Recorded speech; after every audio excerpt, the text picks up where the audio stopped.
नमस्कार, स्वागत है आपका एक बार फिर से ब्रेन ट्री ऑनलाइन प्लेटफॉर्म पे। और मैं हूं रवि चौहान। आज जैसे हमारा बिंदु चल रहा था समास, और समास में हमने सबसे पहले अवयवी भाव समास पढ़ लिया था। अभी हमारा तत्पुरुष समास चल रहा है। ठीक है, तत्पुरुष समास के भी हमने दो भेद पढ़ लिए थे। कौन कौन से?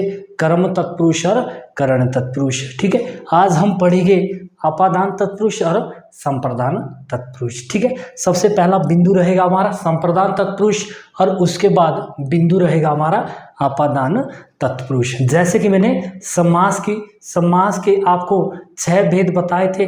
सबसे पहले हमने अवयवी भाव कर लिया है, उसके बाद हम तत्पुरुष समास बिंदु हमारा इस समय चल रहा है। ठीक है, उसके बाद हम पढ़ेंगे इसी में अभी भी हमारे 2 बिंदु बचे हुए हैं। और वो कौन कौन से हैं? वो बचे हैं हमारे, जैसे जब मैंने यहाँ पे कारक लिख रखे। ठीक है, कारक इसमें आएंगे और कारक की जो विभक्ति है वो क्या है भाई?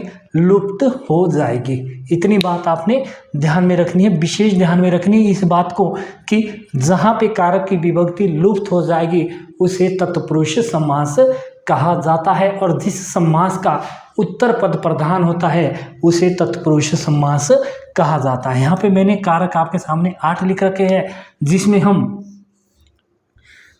कर्ता कारक को भी छोड़ देते हैं और संबोधन कारक को भी छोड़ देते हैं। इसी के आधार पर 6 भेद हमारे तत्पुरुष समास के माने जाते हैं। ठीक है, सबसे पहले हम पढ़ेंगे आपका आज संप्रदान तत्पुरुष। आज का जो बिंदु रहेगा हमारा वो रहेगा संप्रदान तत्पुरुष। ठीक है, संप्रदान तत्पुरुष की सबसे पहले हम परिभाषा देख लेंगे। जिस समास में पूर्व पद में क्या है भाई? संप्रदान कारक की विभक्ति के लिए लुप्त हो जाती है या लोप हो जाता है। लोप मतलब लुप्त हो जाना। ठीक है, लोप हो जाना, उसे क्या कहा जाता है? उसे कहा जाता है संप्रदान तत्पुरुष। ठीक है, क्या कहा जाता है?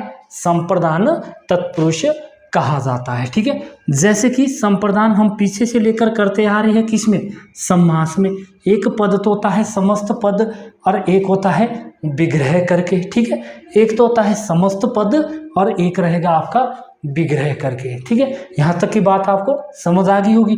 ठीक है, उसके बाद हमने यहाँ पे हम इसके उदाहरण देख लेंगे। किसके? संप्रदान तत्पुरुष के। ठीक है, आपने इतनी बात हमने कारक तो पढ़े, कारक हमने 8 पढ़े, लेकिन उसके जो उदाहरण हैं वही आगे क्या है भाई? हमारे संप्रदान तत्पुरुष में आएंगे। कुछ एक उदाहरण उसके इसमें आएंगे, लेकिन कुछ एक उदाहरण ऐसे होंगे जो समास के एक अलग से बनते हैं। ठीक है, यहाँ तक की बात आपको समझ आ गई होगी। उसके बाद सबसे पहले हमने लिखा है यहाँ पे गुरु दक्षिणा। ठीक है, ये बात, इतनी सी बात आपने समझ लेनी है कि गुरु दक्षिणा हमने यहाँ पे क्या लिखा है भाई? गुरु दक्षिणा। और इसमें क्या हो गया है भाई? के लिए का लोप हो गया है। किसका लोप हो गया है? के लिए कारक का लोप हो गया है, क्योंकि अगर इसी को हम विग्रह कर रहे हैं। ठीक है, इसी को हमने विग्रह कर लिया, फिर कैसे बनाइए? गुरु के लिए दक्षिणा। ठीक है, गुरु के लिए दक्षिणा। ठीक है, जो कि गुरु के लिए एक दक्षिणा दी जाती है। ठीक है, उसके बाद यहाँ पे मैंने लिखा है प्रयोगशाला। दूसरा जो उदाहरण लिखा है मैंने प्रयोगशाला। अब प्रयोगशाला एक समस्त पद है।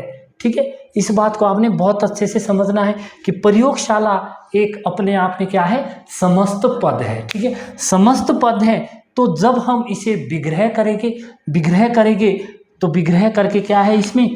के लिए आ जाएगा, प्रयोग के लिए शाला। ठीक है, किसके लिए? प्रयोग के लिए शाला। और इसी को जब हम समस्त पद में बदल देते हैं तो देखना, इसी को हमने समस्त पद में बदल लिया और बन गया ये प्रयोगशाला। ठीक है, प्रयोगशाला।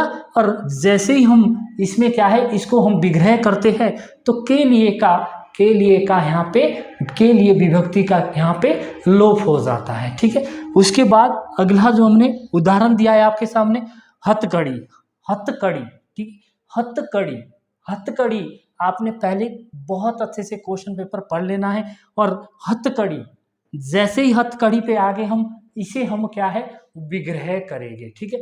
विग्रह करेंगे तो विग्रह हमने कर लिया, ठीक है, इसका हमने विग्रह किया।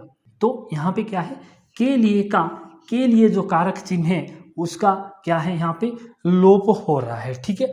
लोप हो रहा है किसका, हाथ के लिए कड़ी, के लिए का लोप यहाँ पे हो रहा है, हाथ के लिए कड़ी, हथकड़ी, ठीक है। इतनी बात आपने ध्यान में रखना। हथकड़ी को हमने क्या है विग्रह करना है। हथकड़ी को हमने विग्रह कर लिया तो क्या आएगा वही हाथ के लिए कड़ी, ठीक है। अगला उदाहरण देखिए आप, बलि पशु, ठीक है, बलि पशु।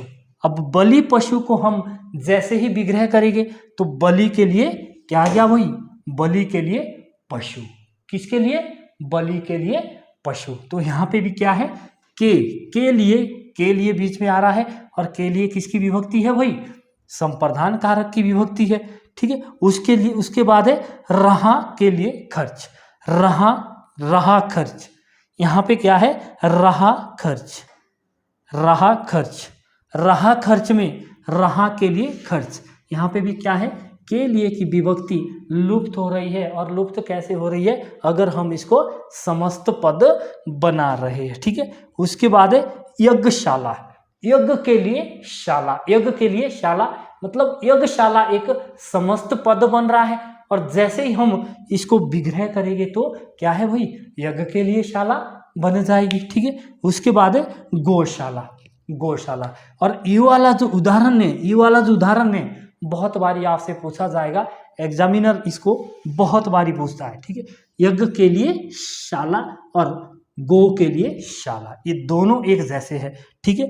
यहाँ पे लेकिन के लिए की विभक्ति जहाँ बीच में लुप्त हो जाएगी उसे ही हम क्या कहेंगे भाई, उसे ही हम संप्रदान तत्पुरुष कहते हैं, ठीक है। अब हम अगला जो बिंदु है हमारा वो कौन सा है भाई, अगला जो बिंदु है हमारा आपादान तत्पुरुष, ठीक है। आपादान तत्पुरुष, आप यहाँ पे एक बात समझ लेना, ठीक है। यहाँ पे एक बात आपने बहुत ध्यान से और बहुत गौर से देखनी है। जब हमने संप्रदान तत्पुरुष पढ़ा, जब हमने क्या है संप्रदान तत्पुरुष पढ़ा, तो इसमें भी हमने समस्त पद और विग्रह करके 2 पद देखे, ठीक है।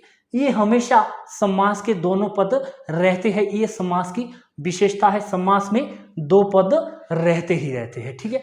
इतनी बात, यहाँ तक की बात क्या है क्लियर है। आगे देखिए यहाँ पे आपादान तत्पुरुष में सबसे पहले हम इसकी परिभाषा देख लेंगे, ठीक है। परिभाषा देख लेंगे, जिस समास में पूर्व पद में आपादान कारक की विभक्ति से का लोप हो जाता है, से का क्या है यहाँ पे से का लोप हो जाता है, उसे क्या कहा जाता है, उसे कहा जाता है आपादान तत्पुरुष। क्या हो जाता है, से का लोप हो जाता है, उसे क्या कहते हैं भाई हम, आपादान तत्पुरुष, ठीक है। किसका लोप हो गया यहाँ पे, से। और इतनी बात ध्यान में रखनी है आपने, जो आपका आपादान तत्पुरुष समास है यहाँ पे हमेशा जुदाई होगी, ठीक है। जुदाई होगी, किसी चीज को एकदम अलग कर दिया जाएगा, उसे कहा जाता है, क्या कहा जाता है, आपादान तत्पुरुष कहा जाता है, ठीक है। इसके मैंने कुछ यहाँ पे उदाहरण लिखे हैं आपके सामने, जैसे रोग से मुक्त। लेकिन इतनी बात आपने ध्यान में रखनी, अगर यही रोग मुक्त आपसे करण तत्पुरुष में पूछ लिया और वहां पे आपसे आपादान तत्पुरुष नहीं पूछा है, तो करण तत्पुरुष इसका सही आंसर आएगा, सही उत्तर आएगा, ठीक है। क्या आएगा, सही उत्तर करण तत्पुरुष। लेकिन अगर यहीं पे करण भी पूछ लिया और आपादान तत्पुरुष भी पूछ लिया, वहां पे आपने दुविधा में नहीं पड़ना, क्योंकि ज्यादा प्राथमिकता इसमें किसको दी जाती है, ज्यादा जो यहाँ पे महत्व दिया गया है वो है आपादान कारक को, क्योंकि ये एक वस्तु से दूसरी वस्तु को जुदा कर रहा है। रोग से मुक्त, रोग एक बीमारी है और बीमारी को क्या है, हमारे से क्या है, मनुष्य शरीर से अलग कर रहा है, ठीक है, एकदम जुदाई हो रही है। तो वहां पे कौन सा तत्पुरुष रहेगा भाई, वहाँ पे रहेगा आपका आपादान तत्पुरुष। ठीक है, उसके बाद मैंने यहाँ पे एक उदाहरण और लिखा है, पद नियुक्त। ठीक है, पद नियुक्त, पद नियुक्त। ठीक है, पद नियुक्त, पद से नियुक्त। यहाँ पे भी क्या है, पद से एकदम नियुक्त हो रहा है, मतलब हटाया जा रहा है, एकदम पद से क्या है, अलग किया जा रहा है। वहां पे भी क्या रहेगा आपका आपादान तत्पुरुष रहेगा। उसके बाद है देश निकाला। ठीक है, देश निकाला, देश से निकाला, एकदम एकदम यहाँ पे अलग करने की बात की जा रही है, जुदा करने की बात की जा रही है, तो कौन सा तत्पुरुष रहेगा, आपादान तत्पुरुष समास रहेगा। उसके बाद है धर्म भ्रष्ट, धर्म से भ्रष्ट, एकदम जो अगर हमारा धर्म है, कोई भी हमारा मान के चलो कोई सा भी आप धर्म ले लो, अगर कोई धर्म से भ्रष्ट है तो उसे क्या है, जुदा हो रहा है, वो धर्म से जुदा हो रहा है, अलग किया जा रहा है, उसे क्या कहा जाता है, उसे कहा जाता है आपका आपादान तत्पुरुष समास। ठीक है, उसके बाद है धनहीन। ठीक है, धनहीन, धनहीन, धनहीन में धन से हीन, धन से हीन। ठीक है, उसके बाद है ऋण मुक्त, ऋण से मुक्त। ठीक है, जुदाई हो रही है, यहाँ पे क्या हो रही है, जुदाई हो रही है। ठीक है, और जहां पे एकदम जुदाई होगी उसे क्या कहा जाता है, आपादान तत्पुरुष कहा जाता है। ठीक है, तो आज हमने अभी संप्रदान तत्पुरुष और आपादान तत्पुरुष दोनों बिंदुओं के ऊपर क्या की, चर्चा की है। ठीक है, तो आप इस चीज को मत भूलिएगा कि जो हमने सबसे पहले समास की परिभाषा पढ़ी, समास किसे कहा जाता है और किस शब्द से मिलकर बनता है, समजमा, समजमा आस। ठीक है, समजमा आस से मिलकर बनता है। और समास हम बोलते किसे है, समास का शाब्दिक अर्थ क्या होता है, संक्षिप्त होता है, और समास के दो पद होते हैं। ठीक है, और इतनी बात भी आपने ध्यान में रखनी है, दो या दो से अधिक शब्दों से मिलकर बने नई सार्थक इकाई को हम क्या कहते हैं, समास कहते हैं। तो ठीक है, इस प्रकार से जब हमने संप्रदान तत्पुरुष समास की परिभाषा पढ़ी, तो इसमें जिस समास में पूर्व पद में संप्रदान कारक क्या है, संप्रदान कारक लुप्त या विलोप हो जाता है, उसे हम क्या कहते हैं, वही संप्रदान तत्पुरुष कहते हैं। ठीक है, इस प्रकार से मैंने संप्रदान तत्पुरुष के यहाँ पे सारे उदाहरण आपको बताए हैं।